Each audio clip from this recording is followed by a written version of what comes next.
these are some of the facilities that we've managed to give the kids over here. So with Pantula. So this guy, I'm not quite sure if some of you guys know, he actually took part in one of a very famous show called Stumble. I'll do the Stumble Star. Stumble. Oh, I know about it. Yeah. So he was actually one of the guys that used to go for that competition. Wow. And he's now like facilitating the young guys, you know, teaching them some of the Pantula dance. We have some Zulu dance over there where we have like Uletu. She's very interested into cultural dances. So we get to actually bring them up over here to teach some of the kids over there. Our teenagers have basically like skill development. They come here for musical classes, coding as well up over here, and they also have agricultural classes over there at the top. So that's like more of a skill development, while the younger ones are just here for playing activities such as dance sessions which they can embark on over there. They also have their own beauty pageants for the young girls called the Little Miss Lala up over there. So that's like a pageant just to boost, you know, to boost confidence into young growing women or young growing girls over there. So they come here, model, and after that they have like prizes over there. And pretty much all these activities that you see over here leads to this camp over here.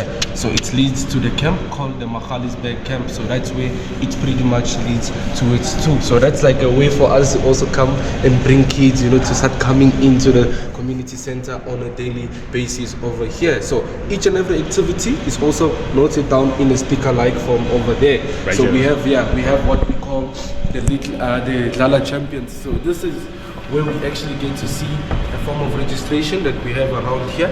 But on the register, we actually have good 100 kids that are registered with us currently over here. So each sticker represents a different type of activity that the kid has embarked on over here. So at the end of the year, we get to calculate how many stickers you had per term, and you stand the chance to go out for that 3-day camp that I spoke about, the Johannesburg camp, which is like I think 82 kilometers away from here or so. So it's quite a good thing that they actually get to come and do over here. And the organization was founded all the way in 2012 with main aims of challenging perceptions and creating opportunities. So we challenge perceptions of bringing you guys into one of the most misunderstood neighborhoods.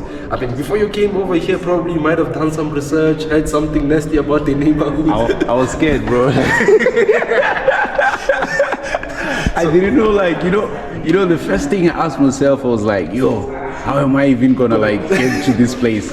And like I did ask for directions over there, and I was like scared as hell. So I even asked them like, I did ask like, is it safe? And they said no, it's fine. You just have to go there. It's gonna be cool. Oh yeah. And I was like, yeah. And pretty much like it's quite funny because like during my varsity days, I used to stay somewhere right here, downtown. Yeah. So like I haven't been here in a long time, so I didn't know like it's like maybe something changed, something like that. No, you just came here. Okay, that's fine. So this is what we get to expose the kids to over here. So the organization was founded all the way in 2012 with main aims of challenging perceptions and creating opportunities. So we challenge perceptions and bring you guys into one of the most misunderstood neighborhoods. Pretty sure before you came here, you might have heard something, you might have done some research. So we challenge those perceptions by throwing you guys directly into the neighborhood for you guys to get to see it for yourself, walking through the streets of Hillbrow, Berea, and as well as some part of Newville over there. So that's how we challenge perceptions, and that's how we have also managed to create opportunities. So we operate as a social enterprise whereby we generate most of our income from these tours over here. So for whatever you have actually gonna pay or whatever you've paid for this tour, pretty much leads to this organization, because 60% gets deducted to keep the spaces going. The 40 comes to be the tour guides to keep our tours running. Wow. And that's how we've been funding ourselves for the past 11 years.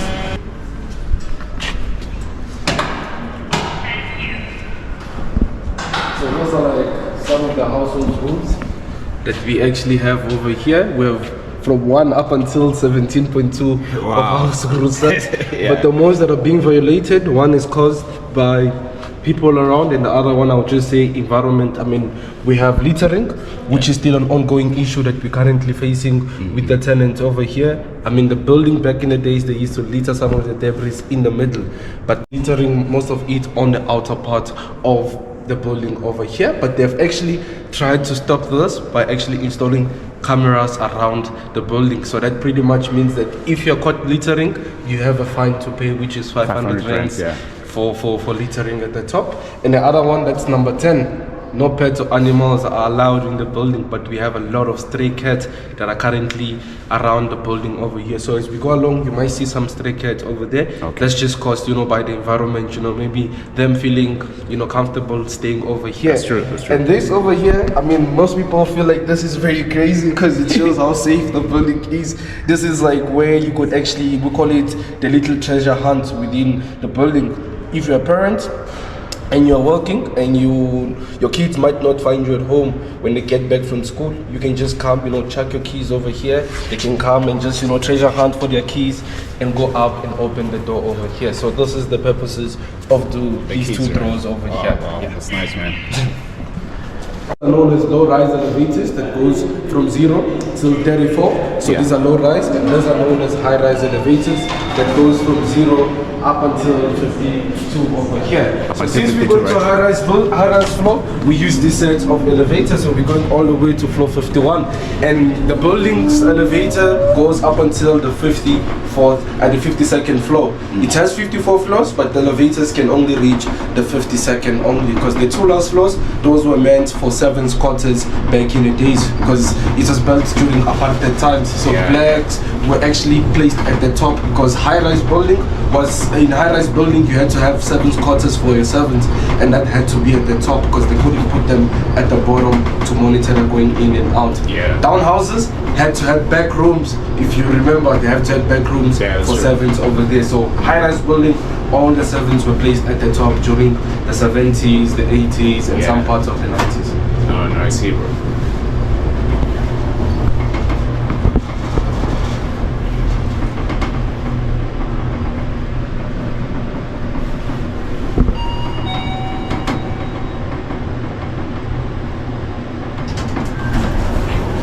Go. So if you're not scared of heights, you can just take a good look outside the window, of how far we are from downstairs. Jesus! Yo, that's far, bro. Yeah, that's very far. This is very far down. Yo! It's too far down. I've been bored at the top. The Volcom one, right? Yeah? The Volcom one? Yeah, the Volcom I've been bored. Okay. Yeah.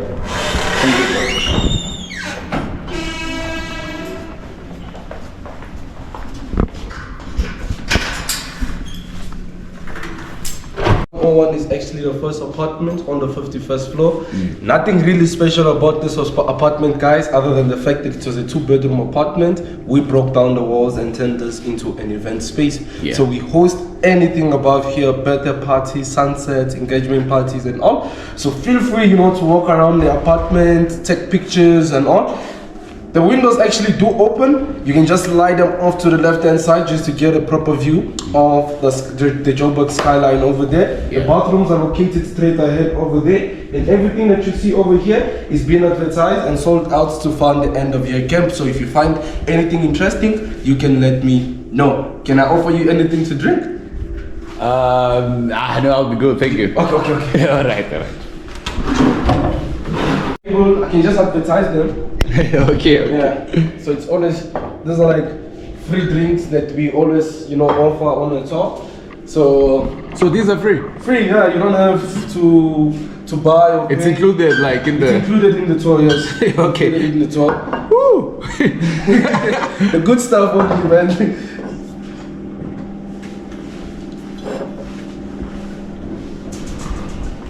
So these drinks, like they're basically like included in the tour, right? In the tour, yeah. So Okay. You don't have to pay for them or Anything, anything like that. Yeah, they're always included in the tour. Okay. So we have like a couple of few crazy drink.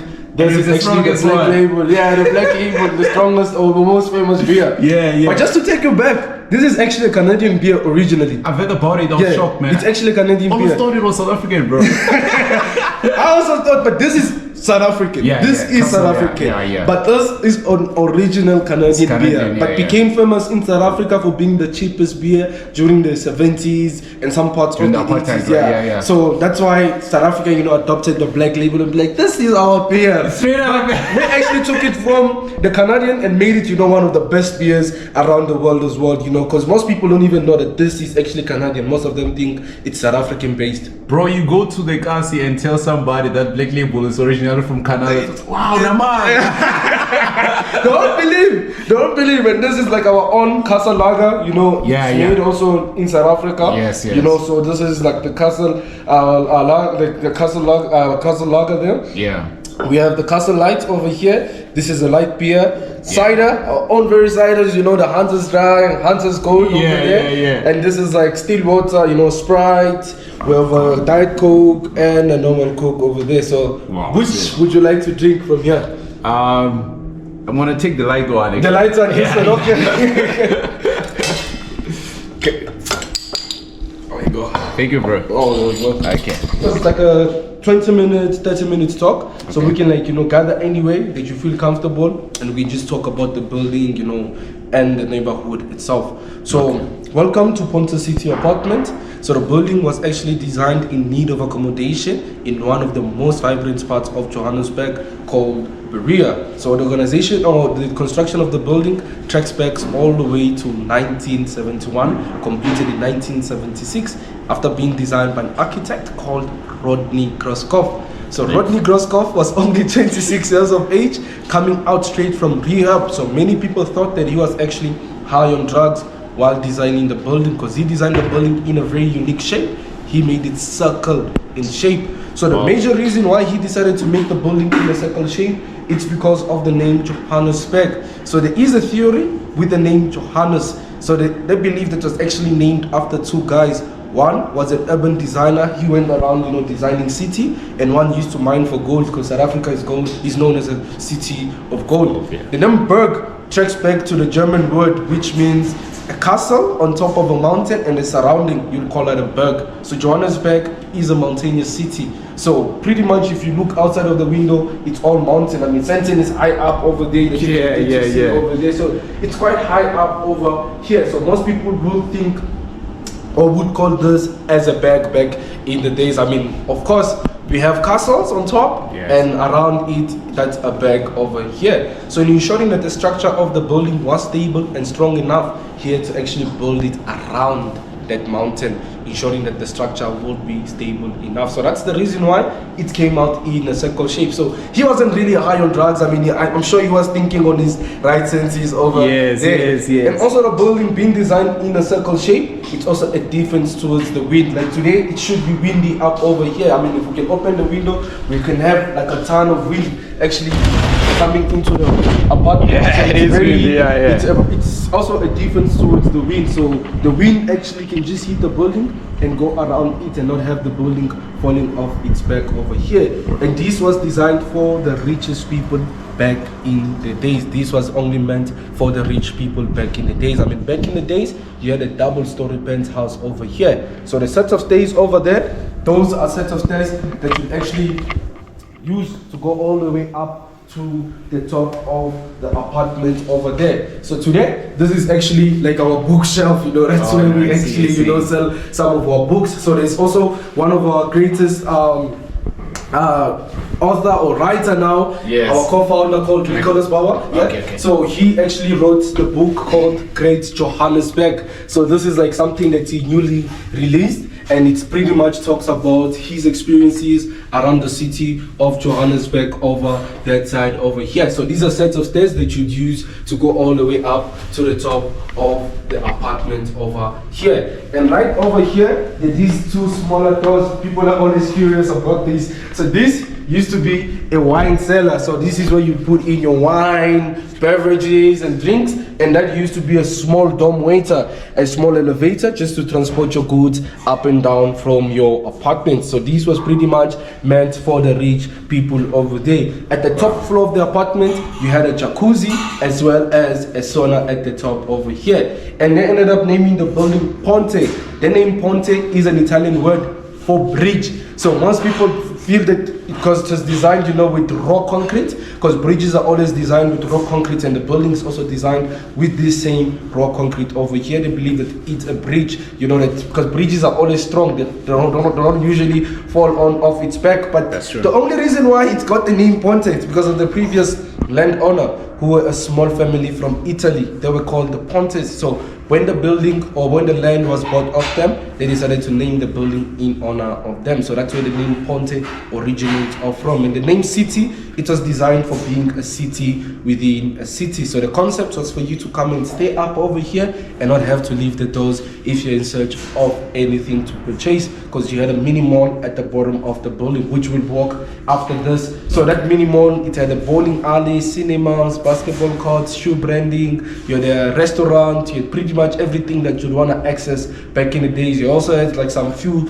sporting activities such as basketball, tennis, as well as a swimming pool located at the bottom of the building. So you come and stay up over here and not have to leave the doors if you're in search of anything. I mean, what were Italians doing here owning land back in those days? It was actually because South Africa, in the early 1940s, 1950s, they struggled with people of higher skills. So they had to actually import all these high skillful guys from overseas country, the likes of Europe, the Americas, the Russia, Australia. So these was the three neighborhoods that was actually set aside for them. Because from the tower over there, that's where Hillbrow begins. And that's where Hillbrow actually begins. Even some of the big businesses we have situated around the country today, they actually started off in the street of Hillbrow. The likes of an exclusive book company, which is like one of the big book selling company around the country. They call them the Exclusive Book. They started all the way in Hillbrow over there, Pretoria Street.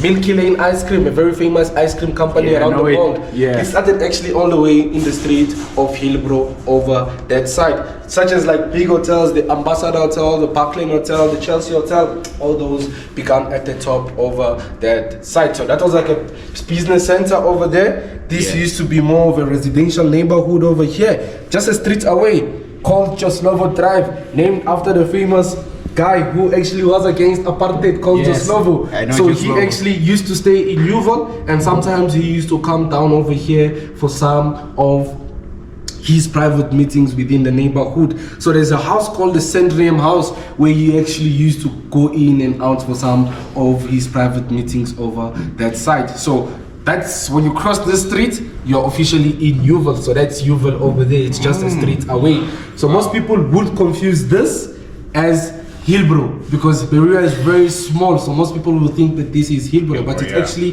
Hillbrow from the tower. This is Berea, and that's Yuval over that side over there. So once you pass through this side, on the right hand side, it's Yuval. It's Yuval, yeah. Once you cross, you're just in Yuval over that side. So South Africa struggled with those people of higher skills, and these was the three neighborhoods that they set aside, for them to come in, for working and all that. That's why you see some of the infrastructure around Johannesburg. It's similar to that of European infrastructure, because it's very, very like European, American, Australian. Yes, that's true. It's because of that reason. Some of them came up over here and started designing houses like from back home over here, and that's the reason why South Africa is also known, or Johannesburg is actually known as the most brutal city around, because it has a lot of brutalism buildings around the country as well. It's because of that reason over there. But due to apartheid government law, this was only meant for white people only, because we had the Group Errors Act, which divided people, from staying together over here. But in as much as so, Black, Indian, colored, we're still allowed to come into the neighborhood in search of employment, and they had to produce a permit, which they called the Dom Pass. So the Dom Pass was a permit that allowed you to move from Soweto to come down over here to work. Failure in producing that, you are placed in jail. John Foster was like one of the jails that you actually go to over there, So if you fail to produce that, you're placed in jail for trespassing over here. So that was like one of the things that they actually had designed. And because it was high-rise building, townhouses had to actually have back room for the servants. But these were high-rise buildings, so they ended up designing the servants' quarters which are at every last floors of every building. Some buildings had 2 floors, some had a floor. And how you recognize the servants' quarters is just the small windows at every last floors of every building, just the tiny windows that you see. Those are the servants' quarters. I mean, that's where the best view was at, but they placed them at the top as a point of them monitoring the going in and out of an apartment, because it's much easier also seeing them going down than putting them at the bottom, whereby you'll be able to monitor the going in and out of the building. And that's the reason why in the building the elevators don't go up to the 53rd and 54th floor. It only ends at the 52nd floor, because those 2 last floors were the servants' quarters. That's where the servants stayed at back during the 70s or 1976, when the doors were opened of the building over there. But during 1981, they realized that actually people around over here started to interact with amongst different races, black, Indian, colored, and white started to actually mix with whoever they wanted to over here. So the apartheid government didn't feel comfortable of different races coming together and mixing however they wanted to. So in 1984, they started barging into people's doors at 12 midnight, making sure that it's one race living there. If you're caught mixing, for instance, like you're from maybe America, you're caught mixing maybe with a South African lady, you're actually sent back to the state, and the South African lady might face some jail time for going against the apartheid government over here. So how they managed to hear about that, it's because of the little babies that were being made over here. We usually call them the little Trevor Noah. So Trevor Noah is just a typical example that we can actually use over here, because he's actually one of the guys who was also part of the neighborhood, only born in the streets of Hillbrow, grew up in the streets of Hillbrow before he moved into Soweto, where he spent some days with his grandmother over there. Born of 2 mixed color parents, his father from Switzerland, who's of course white, and his mom from South Africa, Eastern Cape, who's of course black, you know. So his father also owned a garage in Newville, so he was also part of the neighborhood as well over here. So he's a typical example that we can actually go to. The little Trevor Noah, only born in 1984. So he's a typical example of what was happening around over here. So the apartheid government took it a much further by them calling him was this albino, because they didn't actually know what race he was actually, and sometimes we're calling him maybe colored and all that. But the theory also ended up them using a use of a pencil, chucking it into your hair and making you to look down. If you look down, the pencil was to fall, they would have actually declared you as a colored. So so if I was back in apartheid with like my hair, they were to chuck maybe a pencil and I look down and the pencil doesn't fall, I'm black. So that's how they actually, divided races over here. So his mom also had to pretend to being a maid, so that he doesn't get confiscated and all from them. So that's how Trevor Noah pretty much also got to survive over here. So in 1985, the apartheid government failed to stop people from mixing around the neighborhood, and they ended up declaring the neighborhood as a grey area. Not because of the bad weather, but because of the mixing, because they believed if you mix black and white, you form greyish color. Black paint, white paint form greyish color. So that's the reason why they called it the grey area. But the grey area statuses pretty much meant that they blacklisted these 3 neighborhoods from all government services, such as cleaners cleaning the streets, police patrolling the streets. They made it illegal for any possible investment to partake within the neighborhood. Standard Bank, which is like one of the oldest banks, actually pulled away from the neighborhood. So that meant if you stayed in this neighborhood, you were on your own. It wasn't actually government support or government funding which was going to be given to the neighborhood. So most of the people that stayed up over here actually feared for their lives. Some of them started moving out, going out of the building, abandoning their buildings, leaving them empty overnight. Some of them fleeing up north, forming some of the largest suburbs we have today in the country, the likes of Sandton, Rosebank, Hyde Park, Roodepoort, you name it. Other big parts of the country was actually formed due to some of these people moving away, going up north. Some of them flee out of the country. Some of them went maybe to Cape Town. Some of them maybe went up to Mpumalanga. They went pretty much everywhere because it was an unsafe place for you to stay with family up over here. And that allowed an opportunity for what we call building hijacking. So by the time building hijacking, we mean a group of gangster or a normal person going into an empty building, cutting off the chain and renting it out illegally to the people. So that's what we mean by the term building hijacking. So building hijacking, you pay rent to the hijacker that might have first hijacked the property over there, and it doesn't actually offer any form of services. You actually provide yourself all services such as water and electricity, and that's the reason why we have a lot of illegal connections around the country over here. So some of these guys illegally connect, to street lights. So that's why some of the street lights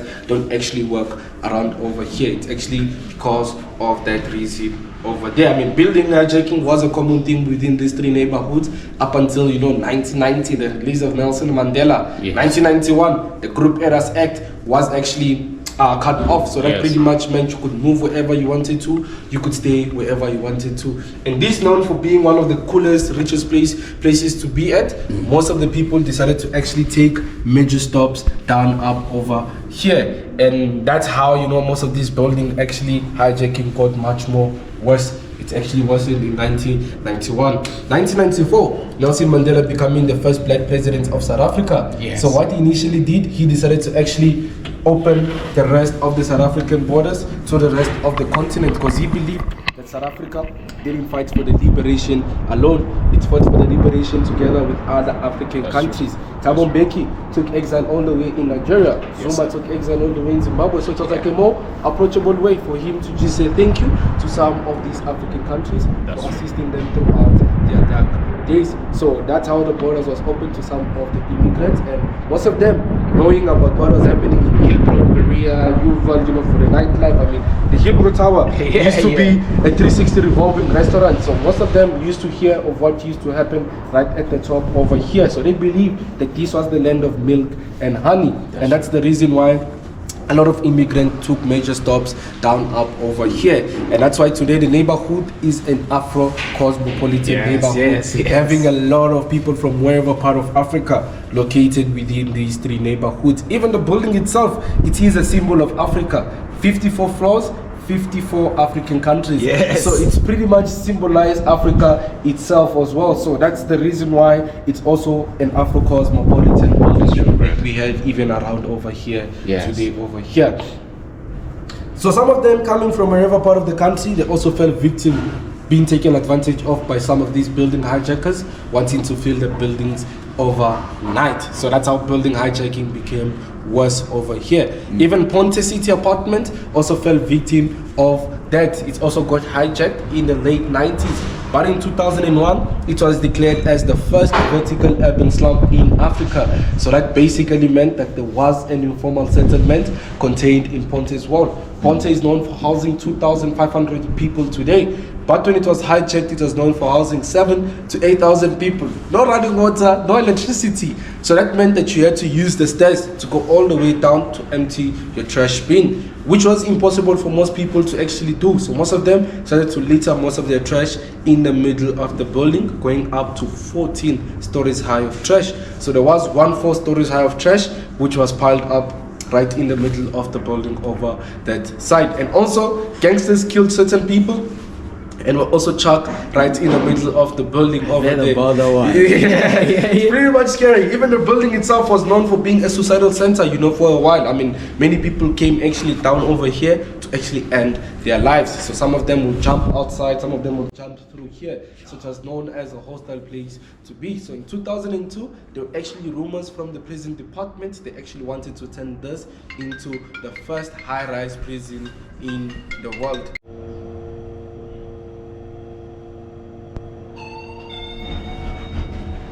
This.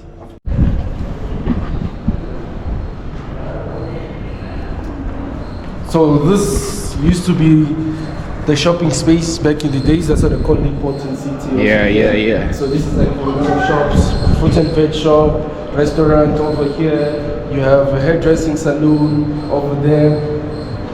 If you want some fast food, you don't have to go outside. You can just access it off over here. If you're a parent and you have kids, preschool or day school for the kids over there. Wow. If you're lazy to wash, man, laundry is always over there. For you over there. See, so if you have some health issues, There's some, places like Greenwald, you could actually get some consultations, tattoos, some African shops. We have all this over here, whereby you could get everything off access over there. If you're into pizza, man, you can have some pizzas over there, all being made and all being was this. You have a photo studio over that side as well. You have another hairdressing salon. There is a perfume shop. We have a crafting shop whereby it's a pottery shop.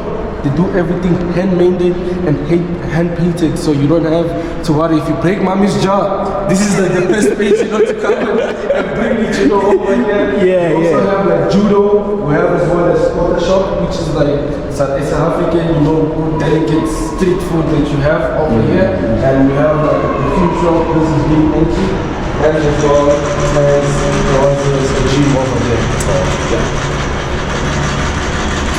Any questions? So far, no. All the way down to the bottom of the building. We're like on the 8th floor right now. We're gonna go all the way 8 floors below, just to the first or the foundation of the building. Okay. Just one step at a time, man. You don't have to rush it. All right. Sure.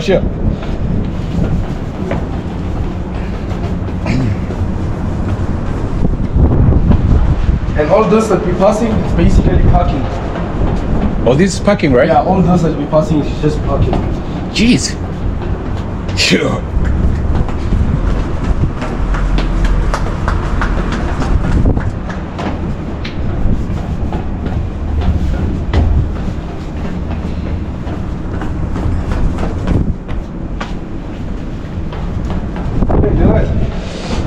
Yeah, I'm from the car. I'm coming now.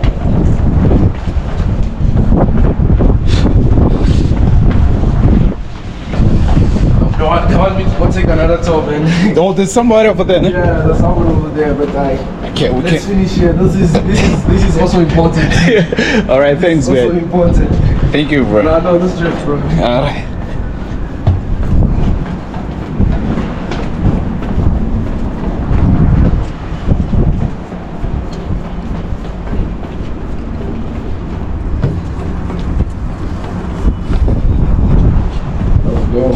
Okay. Yeah.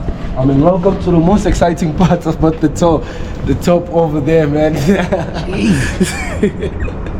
So this is basically, the core or the center part of the building. So this is where once 14 stories high of trash piled up all the way in 2001. Yeah, I've seen some of the videos. Yeah. Some of the videos, yeah. 14 stories high of trash is actually, 2 floors above the crisscross stairs over there. Jeez. So that's how high the trash piled up. Yeah. And if you look at our first floor, it's like a tiny parking. We couldn't fit any big machines. They ended up actually hiring manual laborers, guys, to come down over here with jumper suits to actually empty this using the use of hands. So it took them a period of 2.5 years to finish clearing this up, and this has gone from being a trash hole to a Hollywood scene where quite a lot of smart movies, good movies have been shot down over here. There's a very scary zombie movie called Resident Evil Final Chapter 6 was shot down over here. Judge Dredd was shot down over here. District 9 was shot down over here. The Team Seal 8 was shot down over here. Also Chappie, which is like our own robotic movie,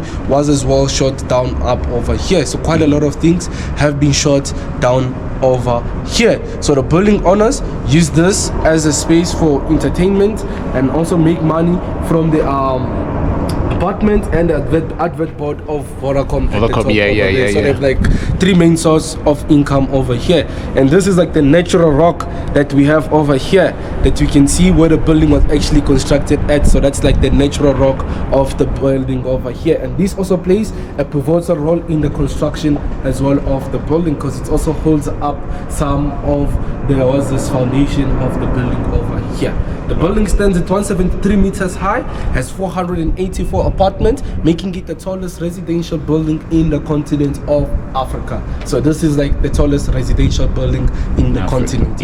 But the tallest building is the Leonardo, the one in Sentin. So that's the tallest building currently in the continent. I think it just been surpassed by the the Egyptian iconic tower, right? Yeah. Well, that's something about skyscraper was this. The skyscraper competition is always meter crazy. differences. Yeah, and that's also true. maybe the Egyptians might beat us. You never know. You never know. That's the problem with these guys. You never Straight know. up, They always yeah, wanna reclaim it. But this is the tallest residential building. That's on the true. continent. Yes. Yeah. That's true, sir. Any questions? So this is the place where they basically found like skeletons and everything. Skeletons, dead bodies. It was here. Jeez. It was here, and it doesn't even look like it though. Yeah. Well, when they did the actually renovation of the building, the only thing that they didn't manage to change most of it was the parking. So the parking is like one of the most scariest things, places that we have. But within the corridors, within the apartments, it's all been cleared up. All clean and all good for people. Wow. No, this is nice. Any questions? So this is like the basement. Okay. Yeah. So parking, exactly. Yeah. So all this is parking. Like I said, they didn't do a lot of renovations in the parking, so That's true, yeah. it looks a bit dodgy, and all, but But what I love about the building is that it's very clean, man. very clean, yeah. Yeah. Yeah, that's one good thing that they've actually managed to also do. Yes. Just keep it clean. Yeah. And of course, I feel very safe here. Yeah. Yeah. Came in and came out alive. Yeah. He's not dead. So you guys should come back and visit. Yeah, straight up. Come back and visit. Yeah, straight up. Most people should actually visit this place, man. They should There's a come. lot to learn, yeah. Yeah, most definitely. Oh.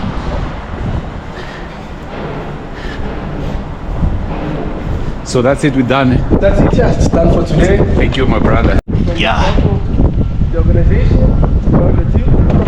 I'd like to say, thank you for stopping by, for an hour for me Thank you, to be able brother. to take you around the building, show you around. Appreciate the conversation as well. Thank you. Just drop us, quick review on TripAdvisor on how the experience was, because we actually doing quite bad because of the winter. We are actually #1 out of 486 things to do within the city of Johannesburg. But currently, we have now dropped to #4. So we're trying to, get our way all the way to the top over there. So that's what I can say. Thank you so much, man, for coming through. Thank you, brother. Thank you. I appreciate it, man. Okay, Honestly. so if you're grabbing an Uber, just put 1 Lily Avenue or Zalanje, the name of the organization. Yeah. Then the Uber is just gonna pull down to Lily Avenue and take you all around. You can stick along, maybe take some few, videos and all. Yeah. And when you're ready, you can just all step out. Guys, don't forget to subscribe to his YouTube channel. Use your grandfathers and grandmothers' iPhone. I don't mean only iPhones, but as well as Android. But use all the phones just to subscribe Most and definitely. get this video to 10K likes, guys. See you guys in the next one. My guy, take care. I'm gonna